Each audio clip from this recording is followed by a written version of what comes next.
pojat on. Jotenkin tuohon noin tupla basari ja vähän lisää sähköä. Se ruvettaisi olemaan niin kuin ihan niinku tutulla mantereella, mutta tässä on niinku vähän tällaista kulmasiikkiä. Kyllä. Kuinka kerrottaisi ketään?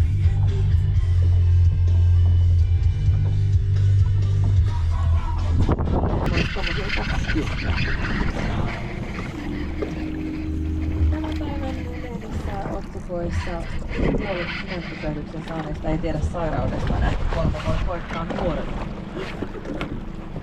Oleita uutisia, Jari. Joo, kyllä, kuten se on tässä nähtykin, niin se on taas lähtö tulee aika koko ajan elää kuin viimeistä päivää. Mutta mitä se nyt tarkoittaa sitten, kun eletään?